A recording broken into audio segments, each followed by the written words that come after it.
আমার বিয়ের সময় নিয়ে যাব। কাকে নিয়ে যাবা? সবাইকে, প্লাস তোমাকে।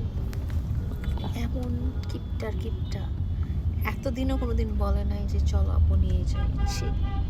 এই কি বলতেছো? যা বলার বলছে। কি বলছে?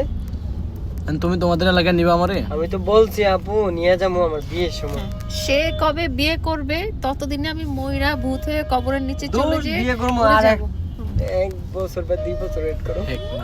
এক মাস মাসে বিয়ে কর, কালকে বিয়ে করে ফেলো। তাইলে আমরা শুনো এদিকে তাকাও, ও কালকে বিয়ে করে ফেলুক, তাহলে আমরা পরশুদিন যাইতে পারবো। জিগাও কালকে বিয়ে কর, আমার ভাই আমার পিটাই মেরে আমরা বাইরে বুঝামু। বুঝাইলে কাজ হবে না। কাজ হবে না আপু। মানে আসলে বাহানা, ওটা এত বাহানাবাজ, এত এক্সকিউজ দিতে পারে, মানে সবকিছুতে তার এক্সকিউজ। এটা করতে হবে না, ও আমার এইটা বলবে না, আমার এইটা বলবে। আমি ও ছোট মানুষ, এতগুলো বাহানা নিয়ে বসে থাকে। আসল কথা হচ্ছে আমাদেরকে পাত্তা দেয় না।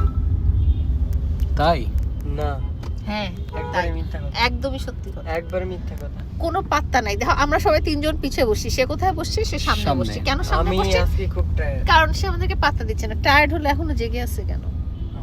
আমি ঘুমাই গেছিলাম, তোমাদের কথা শুনে আবার উঠছি। ও ঘুমায় গেছে, ঘুমাইলে আমাদের কথা শুনে ওঠার কথা তুমি বলো। আর সারাদিন সে কি করছে? সারাদিন ঘুমায় না কেন? রাতে কি করছে? রাতে কেন ঘুমায় না? এটা আমি জানতে চাই। রাতে ভিডিও এডিট করে ঘুমাইছি। ওর দিকে দাও। রাতে ভিডিও এডিট করে ঘুমাইছি। কয় কোটি ভিডিওটা এডিট করছে সেটাও আমি জানতে চাই। 2টা ভিডিও এডিট করছি। আর মানুষ ভিডিও এডিট করে না, খালি ইমনি একমাত্র ভিডিও এডিট করে, তাও রাত 3টা 4টার সময়।